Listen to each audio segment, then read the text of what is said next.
This is the Allied general who walked into the market garden planning room, told the British the operation would fail, and laid out exactly why. They went ahead anyway. The bridges in the Netherlands turned into a killing ground. The plan collapsed, and he lost his command, lost his country, and ended up tightening screws in a factory in West London. His name was Stanisław Sosabowski. In 1945, you would not have found him in a staff car or at a victory parade. You would have found him at a place called CAV Electrics in Acton, grey-haired, strong hands, thick Polish accent, standing at a noisy bench with trays of small metal parts. Most co-workers there had no idea this quiet line worker had built the first independent Polish parachute brigade from scattered refugees, or that his men had been dropped into the chaos around Arnhem and Driel, while he argued with British commanders about river crossings and German armor. So how do you go from defending Warsaw in 1939 and warning on the biggest airborne attack the Allies ever tried, to clocking in by a factory whistle in West London? To answer that, we will look at who Sosabowski was, what he saw inside the market garden plan that others ignored, and how his own side chose to deal with the one general who was right from the start. Sosabowski was not a minor figure who wandered into history by chance. He fought as a young officer in the First World War and then stayed on when Poland regained independence, and by 1939 he was a senior officer in the defense of Warsaw. Under German bombardment, he saw exactly how fast German units could regroup around a key bridge or road and turn it into a strongpoint. When Poland was carved up between Germany and the Soviet Union, he escaped through Hungary and France and reached Britain. The government in exile gave him a job that matched his experience. Build a Polish parachute brigade out of whoever you can find. Refugees, escaped. Soldiers, young volunteers who had walked or sailed their way out of occupied Europe. They trained in Scotland with British kit, but under Polish command. In their minds, the mission was clear. One day they expected to jump into Poland to support an uprising and meet a Western advance. That is why their badge carried the Polish eagle and a parachute, and why their motto spoke of the shortest route by parachute straight home. When British staff officers later tried to plug that brigade into a high-risk plan in the Netherlands, he was never going to treat it as just another box on the chart. To him, it was the one force built to try to save his country. He also had a habit that did not mix well with upbeat briefings. If he thought a plan was nonsense, he said so in the room, even if the people around the table outranked him. By the late summer of 1944, that mix of hard experience against German units and a blunt tongue put him on a collision course with a new British idea, a single airborne strike they called Market Garden. At that point, the Allies had broken out of Normandy, Paris had been liberated, German forces were retreating, but the advance was slowing. Logistics, fuel, and stiffening German resistance along the border were all dragging the momentum down. Field Marshal Bernard Montgomery believes that the United States and British forces are spreading themselves too thin along a broad front. His answer is simple in concept. Take a narrow spear and drive it straight across the rivers of the Netherlands into the Ruhr, the industrial heart of Germany. Give that spear an airborne tip. The first version of this idea is called Operation Comet. On paper, Comet looks bold. A British airborne division and part of another will drop on a chain of bridges at Eindhoven, Nijmegen and Arnhem, then hold them while an armoured column drives up a single raised road from the Belgian border. That road, thin and vulnerable, will carry fuel, artillery and armour across the rivers, right into Germany. At one of the planning conferences for Comet, a Polish general with a heavy accent sits at the table and listens. Sosabowski studies the map. One division to hold several river crossings, drop zones that are set well back from the main bridges to satisfy air planners who need open, flat fields. Timetables that assume German resistance will be light and disorganized. He has seen this film before. In Warsaw in 1939, he tells the British commanders that this plan is asking too much from light airborne forces. That German units, even when retreating, can regroup very quickly around a key crossing. He uses a word that British officers do not like hearing in front of their subordinates: suicide. He is not the only one with doubts. Inside British Airborne Headquarters, an officer named Brian Urquhart has been poring over aerial photographs of the Arnhem area. On those images, he sees tank silhouettes, not wrecks, tanks parked in woods and on roads, near the very town chosen as the objective. These belong to elements of two SS armored divisions refitting near Arnhem. Urquhart raises the alarm. The response he gets tells you a lot about the mood at the top. The vehicles are probably damaged. The crews will be low quality. The German army in the west is said to be shattering. The urge to believe in a clean breakthrough is strong. Operation Comet is eventually cancelled, officially because of bad weather and concerns about German strength. You might think that would kill the whole idea. Instead, it comes back even bigger. Montgomery returns with a revised concept that combines an enlarged airborne assault with a ground advance. Market is the airborne part. Garden is the ground column. 3 full airborne divisions will drop along the route. 1 United States Airborne Division near Eindhoven, another near Nijmegen, and the British 1st Airborne Division near Arnhem. The Polish Brigade will be attached as a reinforcing drop. On the ground, 30 Corps will drive up that same raised road, over all those bridges, into the German border area. From the conference table, it looks like a master stroke. From the viewpoint of someone who knows what Germans do when they see a vital bridge threatened, it looks dangerously optimistic. Sosabowski reads the Market Garden plan before the operation and points out the same core weaknesses he had identified in Comet, now magnified. The British drop zones are still several miles from the Arnhem Bridge. The airborne formations cannot all be landed in one lift. There are not enough transport aircraft. Units will arrive over several days.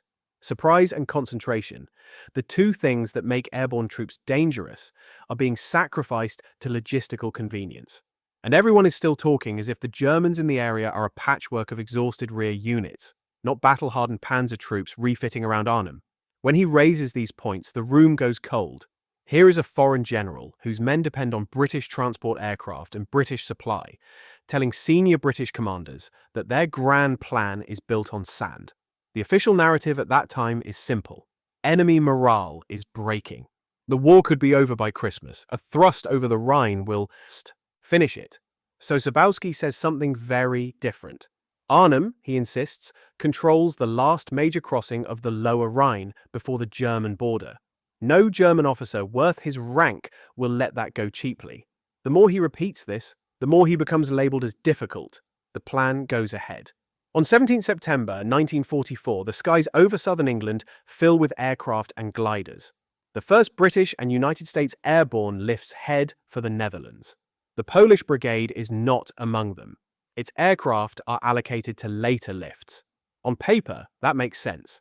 The Poles are a reserve to be fed in once landing zones are secure. In practice, it means that the one unit commanded by the man who distrusts the plan is left sitting on English airfields, while the most important first day unfolds without them. Radio reports start coming back. British paratroops land miles from Arnhem. Their advance into the town is slow and contested. German resistance is far stronger than expected. Armoured vehicles appear on the roads and in the streets. The small group that reaches the bridge is heavily outnumbered. Then the weather turns. Low cloud and fog close in over England and the Channel. Transport aircraft cannot fly safely. For days, the Polish Brigade waits in full kit beside their grounded planes, listening to rumours and fragmentary messages that sound, to their ears, like a confirmation of everything their commander predicted.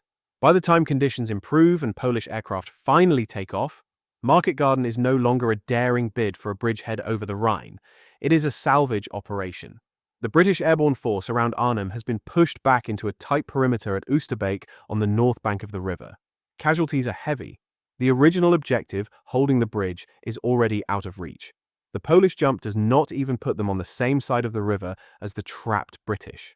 They land near the village of Driel, on the southern bank of the Rhine. Anti-aircraft fire scatters the transport stream. Some planes are hit. Paratroopers drop across a wide area. Only a fraction of the brigade assembles in good order. Instead of a full-strength brigade, only several hundred men, roughly 700, make it to the Driel area in any kind of order. On the map, Oosterbeek lies just across the water. In practice, crossing that river under fire is a major operation. The main ferry at Driel has already been knocked out. The Germans have machine guns and artillery ranged in on likely crossing points. Polish troops drag rubber boats and makeshift craft down to the bank in the dark. The Rhine at that stretch runs fast. As they launch, the current grabs the light hulls and hauls them away from the intended landing points. Flares burst overhead and turn the night into a harsh white glare. German guns open up from the north bank and from the heights beyond. A few boats get across. Many do not. Only a small proportion of the men who attempt the crossing ever set foot on the Oosterbeek side. Those who make it join the shrinking British perimeter and fight with them until the end. Their presence is remembered in German and Allied testimonies as stubborn and determined. But their numbers are too small to alter the overall outcome. While those crossings fail in the dark, decisions are being made at higher headquarters on what to do next. On 24th September, at the headquarters of the British 43rd Wessex Division, a group of senior officers gather. Lieutenant General Brian Horrocks of 30 Corps, Major General Ivor Thomas of the division, and General Sosabowski with his Polish staff. The question on the table is simple on the surface. Do they attempt another major crossing to reinforce the north bank, or do they plan for evacuation? British officers propose another attempt.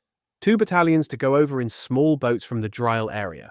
On the map, it looks like an act of resolve. To Sosabowski, who has just seen the river eat his men, it looks like a plan to feed more troops into a dead end. He tells them that if they really want to break through to Oosterbeek, they need a full-scale assault with an entire division, proper engineers, and enough boats to force a crossing under fire. The scattered crossings they have been attempting at night, with improvised craft and exhausted units, will not crack a well-prepared German defense on the far bank. If that kind of larger operation is impossible, then the rational choice is to extract the airborne troops still holding out, not create more isolated pockets. Horrocks is under enormous pressure. The operation is clearly going wrong and everyone knows London is watching. Hearing yet another blunt warning from the Polish general who never liked the plan is not what he wants at that moment. The meeting ends with an angry exchange. The Poles will participate in the crossing as ordered. If Sosabowski will not cooperate, someone else can take his place. The crossing goes ahead. It fails again almost exactly as he predicted. Boats are sunk or swept away, casualties rise. The following night, the decision is finally taken to withdraw the British airborne survivors from Oosterbeek instead of reinforcing them.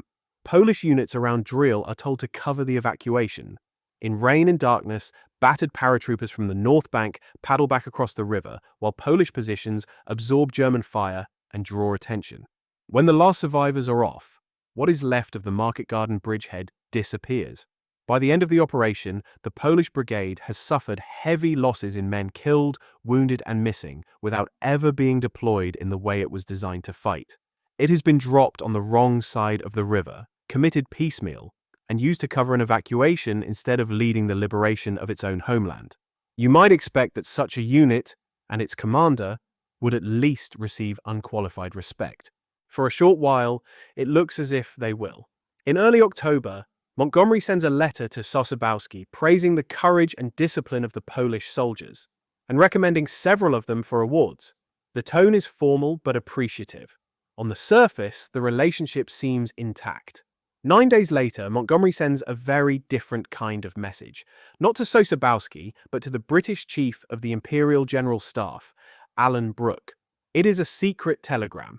In it, he claims that the Polish brigade did not fight as well as expected, that its men were not keen to engage, and that the unit is of limited future value. He suggests removing it from the line, and hints that its commander might need to be replaced. Those claims do not match what British and Dutch officers who were on the ground say later in their own reports. They also do not match the casualty records. They do, however, serve another purpose. At this exact moment, Churchill is preparing for crucial meetings with Stalin in Moscow to discuss the shape of post-war Eastern Europe. The Polish government in exile in London has a weak hand. The Red Army is liberating Polish territory, but Moscow is backing a rival Polish administration that will be loyal to the Soviet Union. The exile government needs British backing to have any chance of influence in post-war Poland.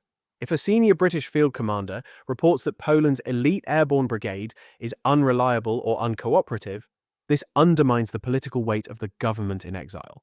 It makes it easier for Churchill to argue that the realities on the ground leave him little choice but to compromise with Stalin over Polish borders and internal politics. In that context, a troublesome general who openly challenged a major British operation, is not an asset. He is a problem to be removed. Lieutenant General Frederick Browning adds his pressure from the airborne side. He writes formal assessments suggesting that Sosabowski is too rigid, too blunt, and not well suited to future cooperation. On paper, the language is polite. Between the lines, the message is simple. He spoke out. He was right. He made senior British officers look bad in front of their own staff. Back at the Polish Brigade's camp in Britain, the men are eventually told that their commander is being replaced. These are the same men who had seen him fight for better treatment during and after Arnhem, who had watched him take responsibility in front of British commanders while they stood in muddy fields and waited for orders. For them, the news feels like a slap in the face. Their response is quiet but dramatic. In the mess hall, when the cooks bring out hot food, the paratroopers sit down and do not touch it. No shouted slogans, no banners. Just a room full of veterans refusing to eat because the man who built their unit and told them the truth is being pushed aside. When Sosabowski hears what is happening, he goes straight to them. He does not use this as a chance to stir up protest. He orders them to stop. An airborne brigade on a hunger strike in wartime would be crushed. He will not see his men destroy their own health or careers for his sake. Discipline comes first, even if the system has treated him unjustly. By the end of December, the decision is official. The Polish president in exile signs the order that relieves him of command. 2 of his senior officers resign in protest. The 1st Independent Polish Parachute Brigade loses the man who had created it and who had risked his career to tell uncomfortable truths to Allied commanders. When the war ends, many British officers go home to honours, memoirs, and comfortable retirements. Stanisław Sosabowski faces a very different landscape. He cannot safely return to Poland. The new authorities in Warsaw are backed by Moscow and regard officers of the exile army with suspicion. Some who do go home are arrested, interrogated, or quietly removed from public life. In 1946, the new regime formally strips him of his Polish citizenship. On paper, the man who defended Warsaw and led the Airborne Brigade is no longer a citizen of the country he spent his life defending. In Britain, Polish veterans discover that their situation is fragile. They are not automatically granted the same veterans' benefits as British soldiers. The exile government has limited funds. Thousands of former officers and enlisted men take whatever work they can get in factories, mines, and construction. They are war heroes on paper, manual laborers in practice. Sosabowski manages, after difficult negotiations, to bring his family out of Poland. His son, also named Stanisław, had served as a medic in the Warsaw Uprising and lost his sight during the fighting. In a small house in West London, a former general now spends his evenings helping a blind son move around a city he himself had reached by a long trail of escape routes years earlier. Both men are paying the price for decisions taken in distant capitals. During the day, the former airborne commander works at CAV Electrics in Acton. The same hands that once signed orders for thousands of men now assemble electrical components.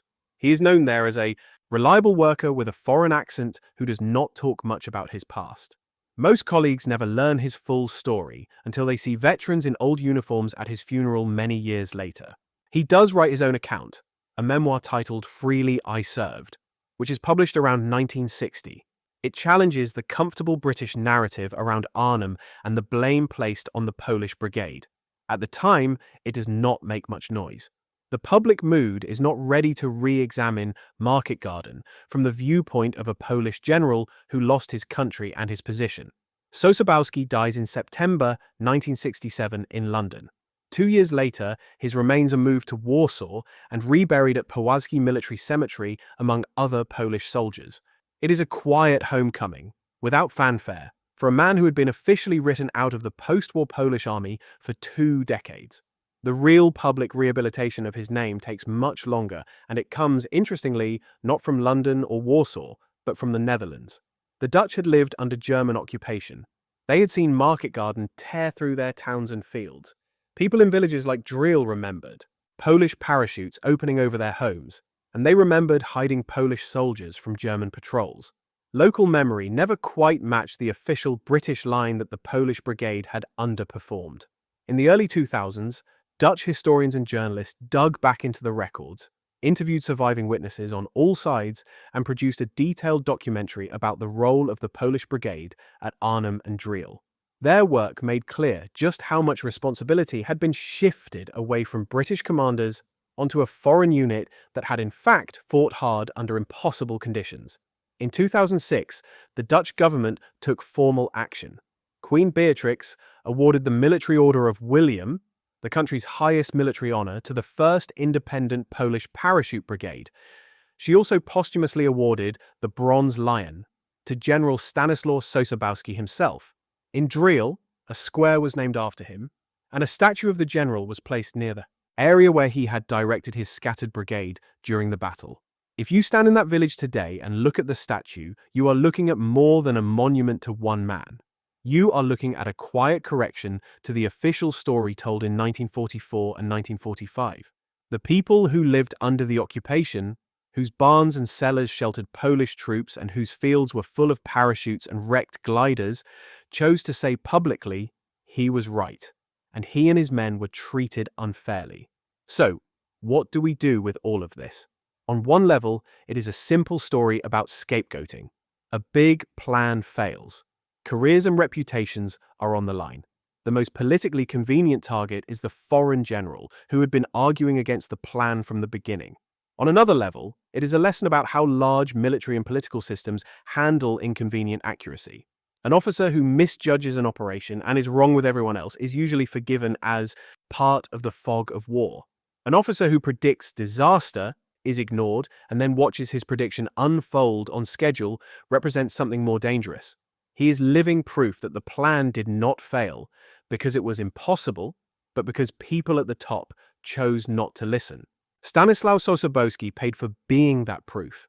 He lost his command. He lost the chance to fight for his country in the way he had trained for. For a time, he even lost his citizenship. What he did not lose was the respect of his men, or the judgment of history.